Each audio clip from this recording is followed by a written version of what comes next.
1874 Preview Show.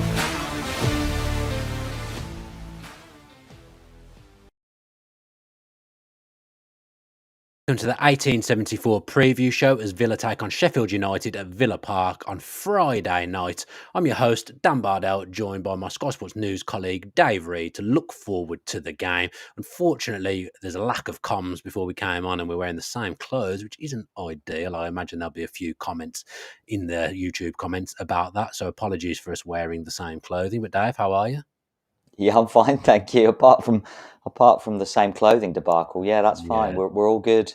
Let's hope we don't do that next month in January, because that could be embarrassing. Although we're very unlikely to be wearing There's Villa no way I've got any of your clobber in my wardrobe. No Whoa, way. steady on that white cardigan comes out again. Everyone remembers that cardigan.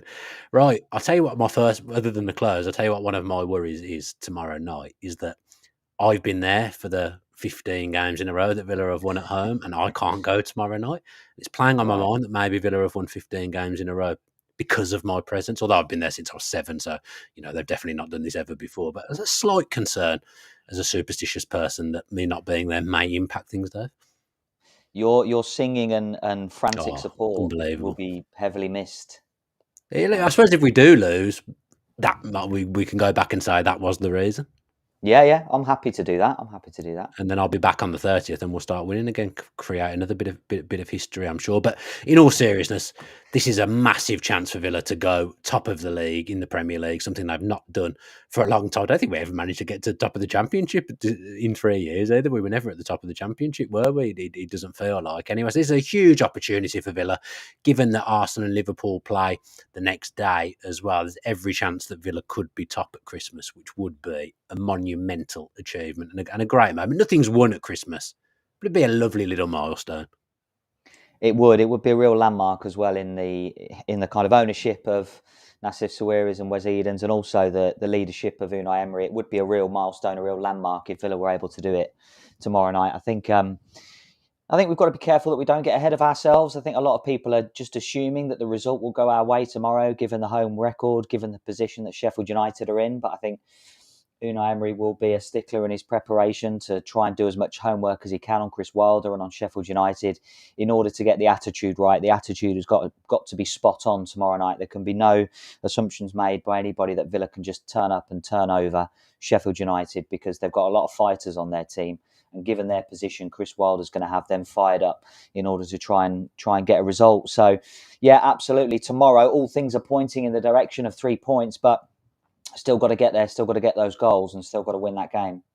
Yeah, Villa have got a few absentees as well. Unai Emery's spoken to the press today. I think Tielemans is out. Pau Torres is out. So you imagine Clement Longley might come in. Luckily, Douglas Luiz is back to come into central midfield. So Villa have got a few absentees. And then obviously there's the long-term ones as well. Pau Torres, I think, has been huge in this last month to 6 weeks. So many of the goals that Villa score stem from him starting up the play, building up from the back. So him not going to be there is a blow. We hope that that's not anything that's going to keep him sidelined for a while.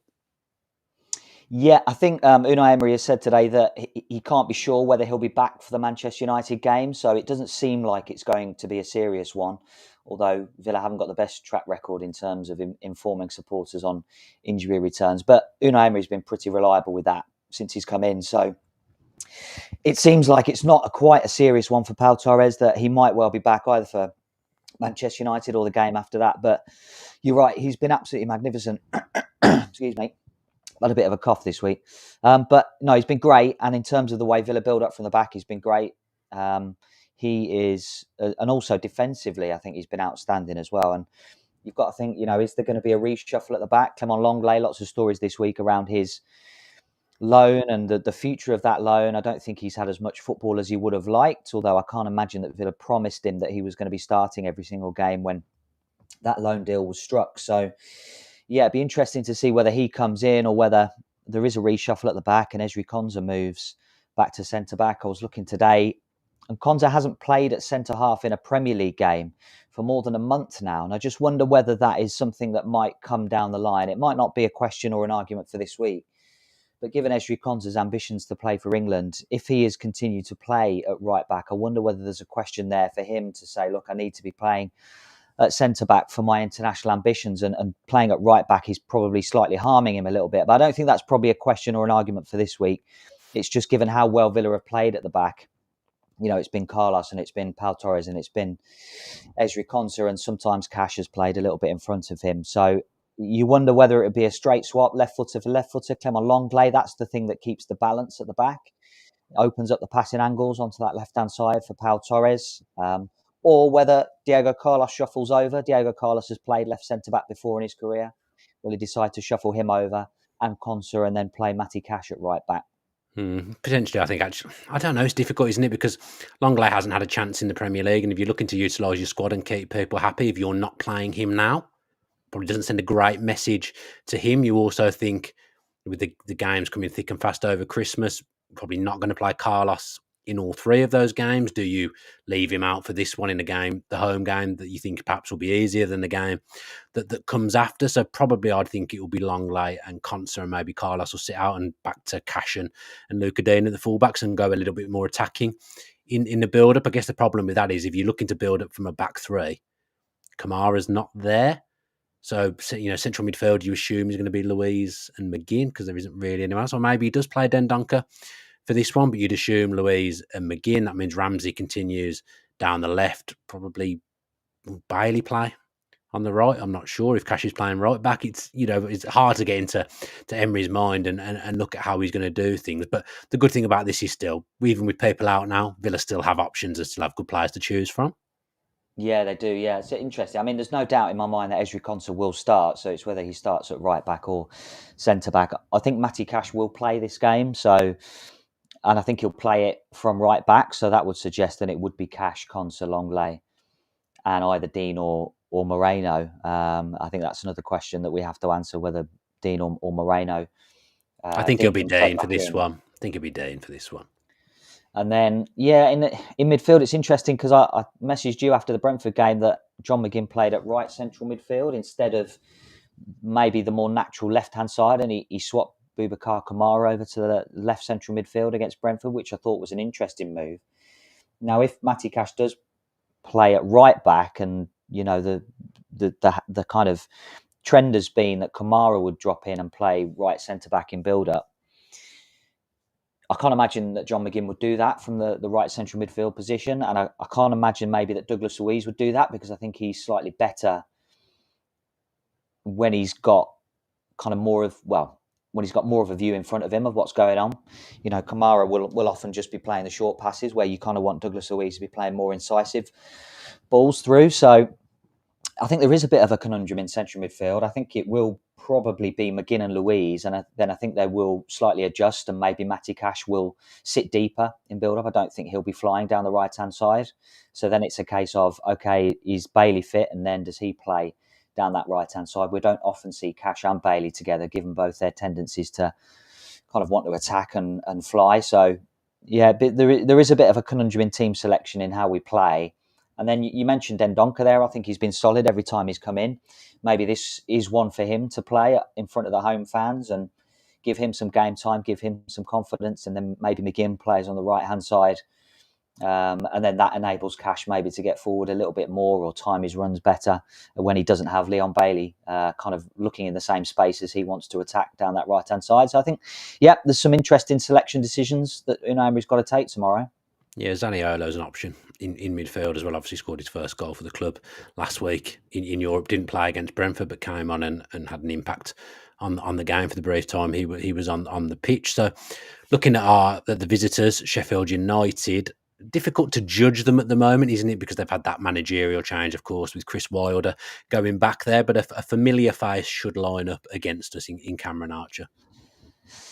Yeah, since Chris Wilder's come in, he's not really been playing through the middle. He's played off the left-hand side. I heard an interview with Chris Wilder on 5 Live last weekend, and he was saying that, Archer is a threat given his pace and his ability to run with the ball, and he's kind of started him on the left-hand side, but the option is always there if they are chasing the game for him to move and play through the middle. So I think that's an option. He'll be fired up. I think he'll be excited to play in front of the Villa Park fans, and Yeah, I think I expect him to kind of start on the left hand side if Sheffield United go with a 4-1-4-1, which is how they've lined up the last couple of matches. But I don't think people should be thinking that Chris Wilder's going to bring his team here and kind of defend for the whole game. I think there will be a defensive side of it to start the game for Sheffield United, but he's always keen when they go away to bigger sides, so-called bigger sides, that he wants his side to create chances. They did create a couple of chances against Chelsea, unable to take them, and I think they will want to go there and try and hurt Aston Villa in any way they can. So Cameron Archer's going to play a big part of that. Is there anyone else in their side that worries you, Sheffield United setup? I mean, I do like Gus Hamer. I've watched him a lot. Watched him a lot in the Championship. I've got family connections to Coventry, so there's some Coventry City supporters in my family. So they always raved about him. Well done for admitting that, Dave. It's a difficult thing to have to come on here and say, in fairness. It's fine. I quite like Coventry. I've got a soft spot for him. So, Gus Hamer's, I think he's quality. I think he is combative. I think he's got energy. He's got the ability to get about the pitch, and then he's got good vision, able to play a pass, and he's obviously can pop up with a goal as well. So I really like him. He'll be one to watch if he plays, Dan. Yeah, it'd be interesting because I think Sheffield United might be planning some rotation in there as well, with the games coming up as quickly as they do at Christmas. The interesting thing, I suppose, this Christmas period for everyone, I was reading this earlier, is that people have they have different rest periods because the games are spread out in the way that they're picked for TV and whatnot. Villa's is actually quite congested compared to, like, if you look at Tottenham's, for example, their games are quite spread out. I think they might even have 9 days without a game or something at one point. That doesn't sound right. I'm sure that's what I read though earlier. But everyone basically, and especially the teams towards the top, they have different forms of congestion or different rest periods, which it's no avoiding it really, but it can be an advantage to the teams if they've got a bigger rest period. Yeah, I think so. And I think that's why we may see some changes for this game for both teams, given the amount of fixtures that are coming up. And, everyone loves the Christmas calendar, but I think it is tough for managers and players to get that rest and recovery in. And particularly when you've got players coming back from injury, like Pau Torres, Yuri Tillemans is probably going to miss most of the Christmas period. I think Unai Emery said today it's going to be at least 2 weeks. So that would rule him out for the Christmas period. Just as he was getting going as well. Yeah, really, really horrible situation for him, really. But the good news is it doesn't sound like it's going to be too serious. So that's going to be good for him, and he won't lose too much fitness during those couple of weeks. So I think it is going to be particularly interesting to see how Villa manage the schedule and manage the rotation of players. So it wouldn't surprise me if there was some rotation tomorrow evening. Let's have a prediction then, Dave. What's your score prediction for this one? I am going to go for a 1-0 victory. I've gone for another clean sheet. You've never not predicted a clean sheet, Dave Reid. If Dave Reid's well, Villa have kept 18 clean sheets this season. But I just hope that it's not, it could well turn into a bit of a nervy one if Villa don't hit the front early in the game. The atmosphere could get a little bit on edge because we're expected to win this game. So I think it could well be one where we just have to keep in the back of our minds that there might be some patience needed if Sheffield United are quite solid, which they might well be. I think it's one of them where Villa will just have to keep a little bit of patience. And I think Unai Emery has kind of shown that in different games, particularly in Europa Conference League, that he's able to control the players and he's able to, instill in them that there might be an element of patience and not to rush things. So I think they've shown, what will prove certainly, that they're able to do that. But tomorrow night could be one where if Villa don't score early or there's a few chances for the opposition, there might just need to be a little bit of patience shown.